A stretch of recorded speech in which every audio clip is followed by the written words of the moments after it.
Welcome to the Your Leadership Legacy podcast. My name is Tina Paulus-Krause, and I'm so excited to bring you this next podcast dedicated to you high performers out there who want to reinvent yourself, reinvent your business, maybe your career, all of it. This podcast is all about being dedicated to transformation and being the best possible leader of yourself and others that you can be in order to create a legacy that lives on. Welcome to Your Leadership Legacy. My name is Tina Paulus-Krause. I am the founder and CEO of True You Teams. And here we go.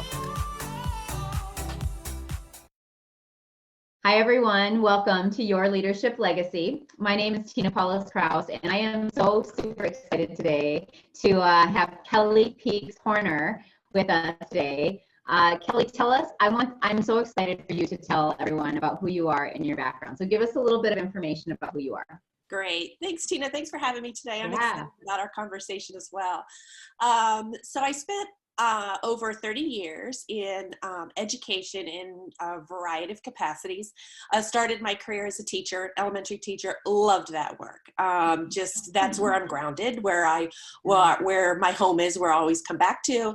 And then had different leadership roles within the school district that I worked in, human resources, association work, just some other things. And then for a while, we left the area, and at that time, I was recruited by the Gallup organization. Was there for 17 years, and absolutely loved that work. I was in the K-12 practice, the education practice, and when I decided to leave, I was asked the key question, and that was when I was trying to decide, okay, what's the second journey look like? Someone asked me, well, tell me about your best days at Gallup. What were your best days? And my best days were sitting with leaders, and in that capacity, it was school leaders, superintendents, district leaders, principals, and just talking about what does your vision look like for your school or your district, and how could I and the work we were doing at Gallup at the time get you there. And we just would whiteboard. I mean, those were just the best days. And, it wasn't a slick presentation. It was just talking very vulnerably, very open about all of that. So when I decided, creating, absolutely creating, being honest about struggles, but also about triumphs as well, and how do you duplicate those. So then when I was trying to decide what to do next, I said, well, how can I keep doing that kind of work? And decided after many interviews and not accepting anything because it wasn't exactly what the fit for me was, decided to go out as a freelancer and do similar work, and I'm doing that now. So I work with school district leaders, some independently, like in executive coaching capacities, some schools, some districts, organizations, and just looking at this year. My primary focus is on women's leadership within schools. Love it. At the teacher level, or like as students are growing into? So if you look at what's happened with women's leadership since the 1990s, women who have ascended to the superintendency has not changed. The percentage has not changed since then. And so it's time to really, as I say, it's time to disrupt all of that and look at how are we developing being women, what are the opportunities, how is their well-being being impacted in those roles, why aren't they staying, what's the role of the school board or the governance body, so all of that.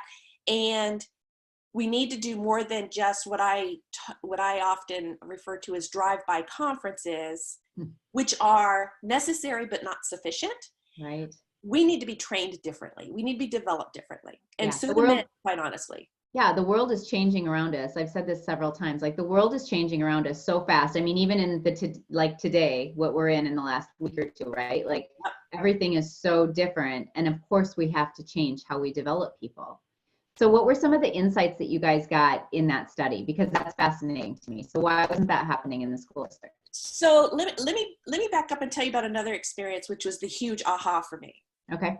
So I attended a conference that, I've been in education for 30 years and I never had heard about this conference, but there was a professor that I connected with out of the University of North Carolina, Wilmington, and she told me about this global women's conference that they get together every 4 years. So I attended this conference in Nottingham, England, and women from all over the world came, mostly higher ed, some of the most brilliant women I've ever met. It was unique in that we were all in the same room. We never did these breakouts. We stayed in the same room, and it was what I describe as speed presenting. It's like speed dating, but speed presenting. So they'd all done some kind of research, mostly qualitative research around what is happening with women in education today. And it was in the context of whatever country they were coming from. I was the only one, let me back up. I wasn't the only one in the room, but I was one of the only ones that was in the room and that was going to present that didn't have a PhD and was not associated with higher ed. So for a day and a half, almost 2 days, I listened to every single study and listened for the common denominators across all those studies. And there was one that saturated I don't care if they came from Brazil. I don't care if they came from the Middle East. I don't care from Asia. There was one issue that saturated it, and it was well-being. And it was the well-being of women in those roles. Right, because we take care of everybody else first before we take care of ourselves, right? We step into roles in systems that aren't created for us to thrive, and then we try to mimic those who came before us, mostly men who came before us, and no one's having that conversation. Everyone's saying, okay, do it just like the person that came before you, when the expectations are different for us. And no one wants to say that either. So that is what opened my eyes. And I said, okay, I love this leadership work I'm doing because I think there are huge holes, especially in ed leadership, around who are you as a leader. I didn't get that when I went through my grad program. I didn't get that. So I think there's that in general.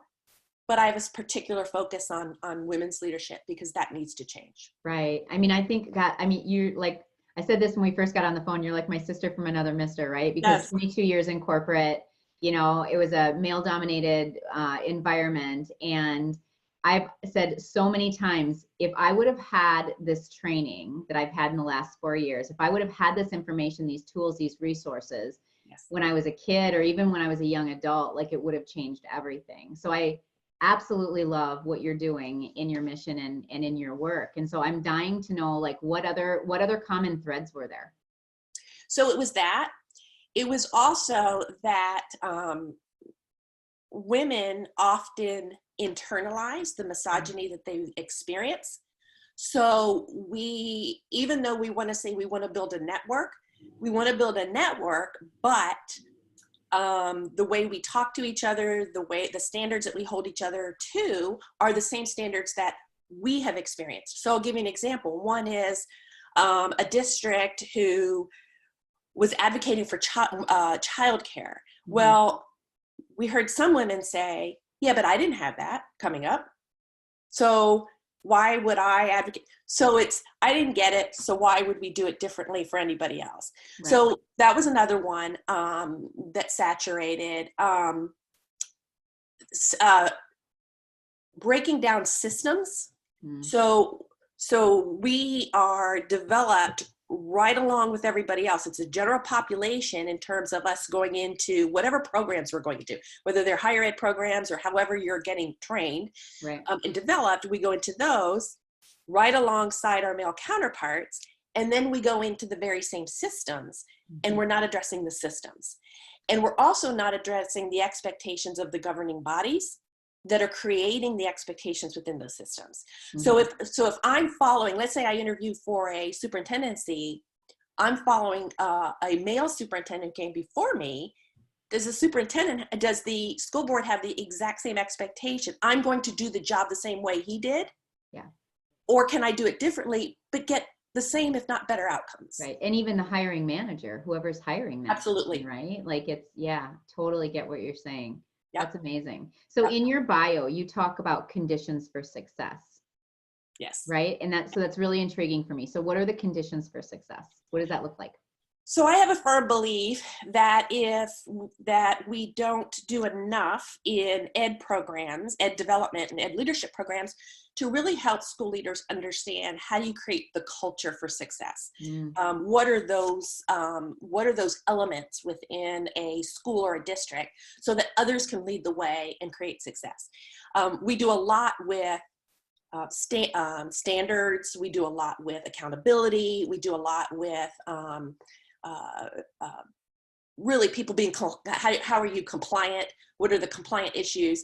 But really, how do you develop the culture? Right. And that comes in a number of ways. One is recognizing that every member, if you're the leader, every member of your staff is coming to you with a different set of strengths.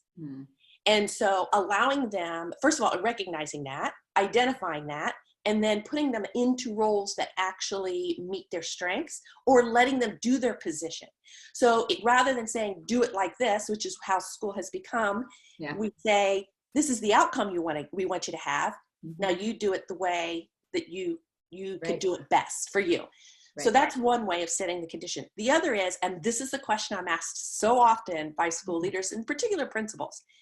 They'll say, Kelly, how do I get, and this is the verbiage, how do I get my staff to be more creative, more innovative, and to want to create change? And I ask them one question, and that is, how comfortable are you with failure? Because and that's where the vulnerability piece comes in. Right. And what are you doing to model the way, right? Like, it's the same thing. How often do you admit failure? How often do you show them after you've had a defeat? And it doesn't have to be huge, but mistake, defeat, whatever that is, you model how do you rise up after that defeat, and that it's okay. And you learn from it and you move on. You take the pieces that worked, you leave the other pieces behind, and you learn from it.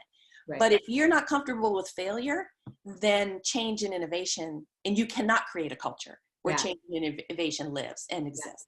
And that's not a lot different than business, right? Like, absolutely, it's like the same thing as business. And in business, like, that's the whole new wave of business, is like, failing is good. We get, we quick and go, or, develop and implement and learn along the way. I mean, it's just really where our world is going. Look at the time that we're in right now. Yeah. Like, we're figuring it out. We're figuring out this whole unknown world together, and we're not going to do it right. It's not going to be perfect. No, we don't do any of that right. We don't do vulnerability, and I wouldn't say right. We don't do it right all the time. We don't do empathy right all the time. We don't do any of those things right all the time, but it doesn't mean we don't try, and it doesn't mean we get up and the next day and do it again. Right. Or we say, oh, I tried that and it didn't work. It backfired, so it just must not work. No, it's going to take some time to really flex those muscles, right? Yeah, absolutely. Yeah. So the other thing that I want to talk to you about that is like so amazingly cool is Brene Brown. Yes. Because like anybody who knows me knows I have a huge girl crush on Brene Brown. I love everything. Me both. Yeah, right. I love everything she's about. I love everything that she stands for and writes for, and all of it. So you are like certified through Brene Brown. So you have to tell us about this. So when I left and I decided this is what I was going to do, I was going to start my own business, and what are the aspects that I want to really push forward in this world. I discovered Brene Brown's work when I was actually going through the process of leaving my position that I had held for 17 years. And that was her Rising Strong process. So now what do I do? My purpose, well-being was suffering at that time. Where do I go from here? So once I read Rising Strong, I just consumed everything. And I knew everything that she wrote, all her books, everything that she went on, every podcast, just learned from her. I just felt like she was my own personal, in that moment, maybe therapist, I would say. Right. Yeah. And then I started to figure out, so what is it that I want to do? And one of the things I do, and I'd love to do, is one-on-one coaching. And so I took my coaching course, the ICF certified course, did that. What that did is it qualified me when she put out the call to train people. So I don't believe anything is just random. I think all of that happened because I wouldn't have been in that position. I had the coaching background. I had the education background.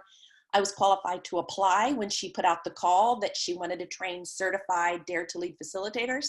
Yeah. I applied, I crossed my fingers, and I got the email saying you're in. That's so amazing. So I missed that email. Dang it. Yeah.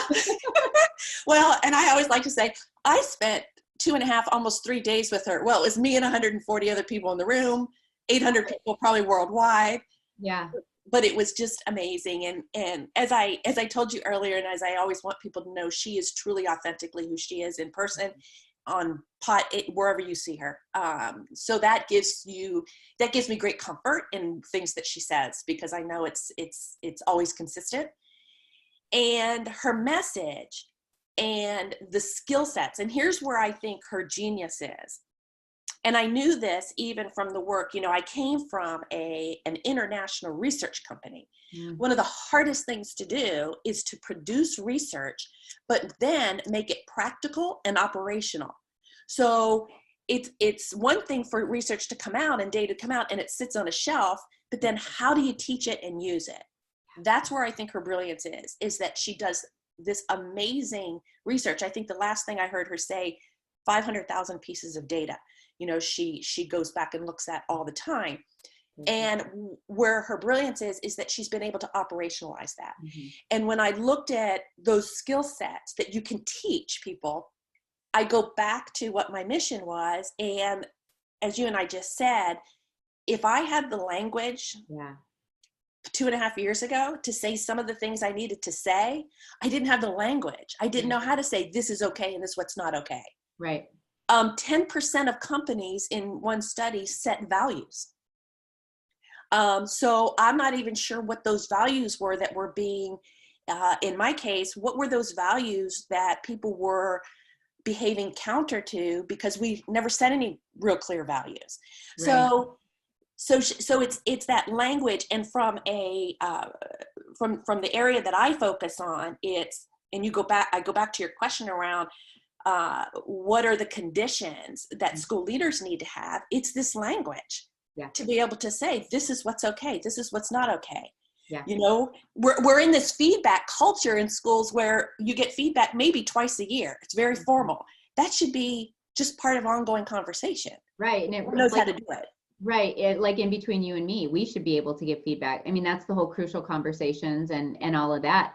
And I love where you're going with this, because in order to do that, it takes courage, right? We have to be strong within our own center and in everything that we are. And I want to kind of lead, my next question was about, you talk about these 4 skill sets of courage. Mm-hmm. I want you to talk about those skill sets based on the time that we're in right now, right? Because we are in a scary time right now.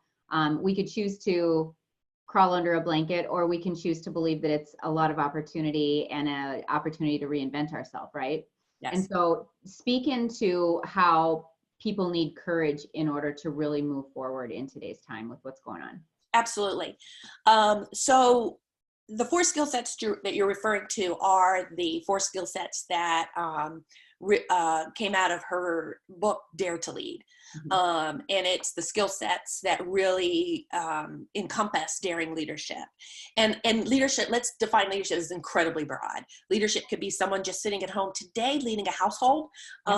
Leader is a broad. Anybody can be a leader. And we're all a leader, whether we have a title or not, right? Absolutely. So the first one I think is critical, which is rumbling with vulnerability. Putting on a mask saying, I'm not impacted by this in any way. This doesn't bother me. I can sit and I'm not afraid. The problem with doing that is that emotion has to go somewhere. It just gets pushed down, and eventually you're going to offload that on somebody else, or yourself. Yep. Yes. In a way that you will numb. So, it's going to be interesting to see what wine consumption is happening right now, or there have been some funny tweets, but reminds me of this of, oh my gosh, the Chips Ahoy were gone in 24 hours. So, that's numbing. We're just numbing because we don't know what to do. A lot more time to do it. Yeah, exactly. So there is a very specific process in that, writing those things down. or speaking them, to someone who can, who's you're in relationship that can bear that. And then really just figuring out, so where am I right now? Sitting in that. It doesn't have to be fixed right now, just sitting in that. And at some point figuring out, because depending on what part of the news we're listening to, we could be in this for some time. Yeah. So how am I going to move forward in the next day, in the next week? Could be 2 weeks, could be 4 weeks. Some school districts have closed for the year. Some colleges have closed for the year. What does that look like for me? So that reckoning needs to come at some point in time, and that revolution around, this is how I'm going to emerge, and this is how I'm going to take this on. So that's one. The second one is living into our values. So as we're in this moment, are we still living those values that we hold sacred? Are we on social media saying things we otherwise wouldn't be saying? Are we treating people that are within our households, as we're all, social distancing from each other, but are we treating each other? So what are those values that we still hold sacred, and are they still there today? Right. The other one is braving trust, and braving is actually an acronym. So it's really about creating relationships with people, and how do we do that? Still creating boundaries, but yet being responsible and accountable. And V is actually a vault. So it's more around how are we behaving outside of our own environment. And then the fourth one is learning to rise. So it's rumbling with vulnerability, living into our values, braving trust, and then learning to rise. Because the one thing I keep in my own head is, this will be over. We don't know when. Right. What do I want to be and look like at the end of this when it's all over? How do I want to rise up out of this? Right. And now's the time to figure that out. Yeah, absolutely. I feel like it's like a big pause button, right? Yeah. There's a lot of stuff going on, and it's our time to really rise individually as leaders, because if you can imagine a world, if we all did that, what it would look like collectively, right? So being courageous, I love where you're going with those skill sets, right? It's really all about just being courageous and reaching out, focusing out. This is not about you. It's not about me. It's about all of us focusing out and taking care of our world right now. Absolutely. And that vulnerability piece is, if you're scared, talk about being scared. Yeah. Right. Or, and if you're isolated by yourself, whether you're, elderly by yourself, or whether you're a young person, you're living in an apartment by yourself, you get a journal out, get just paper out, and just write those things down, so that you're not offloading them off on Twitter or Facebook or Instagram, because that's where it's going to end up if you're not, moving through that as well. Right. It's a really good point about self-leadership. So a lot of times when I talk about leadership, I don't always distinguish that self-leadership piece, but as a leader, if we're really wanting to be a leader in today's times, it's really watching what we're saying and what we're doing, and how, if I'm in my house and I'm depressed and I'm mad and I'm spouting off, like, my kids are watching that, my spouse is watching that, everybody's watching right now, and social media especially, this is our chance to really be strong and courageous and just really lead the way and help the people that aren't doing so great. Yep, absolutely. And the values piece too, I have to say, is, if your value is to be a responsible citizen to this world, then you will be social isolating. You will be doing the things that they're asking us to do in this moment. Right. None of us know how long this moment's going to last, but in this moment, you will be, if that's a value for you, then you will be doing the things to keep other people who are more vulnerable healthy. Yeah, absolutely. Awesome. Okay. So as we wrap this up, I want to talk about, the name of this podcast is Your Leadership Legacy. So I love to have people on here that are extraordinary leaders that are really doing amazing stuff out in the world, which is exactly what you're doing. So what kind of a leadership legacy do you aspire to leave? So my leadership legacy is, I want to disrupt in a positive way how leaders are being developed who are going to lead schools and school districts, but in particular, women. And how do we disrupt those numbers? and we start to increase and move those numbers, not just in the number of women that are moving into mid-level, district level type of positions, but superintendents, and they're staying there. Yeah. So that's my legacy, is let's just disrupt. Let's look at, let's not necessarily throwing it all away, because there's skill and knowledge that needs to be there, but how do we do that differently? Yeah. What's the first step to that? I think we need to focus on the leader specifically. Right. Great. That's amazing. So like, it's really us taking accountability for our own leadership, right? Absolutely. Yeah. Again, imagine a world where we all took responsibility for our own leadership. Imagine. It'd be amazing. All right. I'm going to wrap it up. Thank you so much, Kelly, for having me. Yes, you're amazing. You're amazing. Thank you. Okay, you're welcome. Bye-bye. My name is Tina Paulus-Krause, and I thank you so much for tuning in. I hope you enjoyed the show. Check out our programs and events at trueyouteams.com. And until next time, make it an amazing day.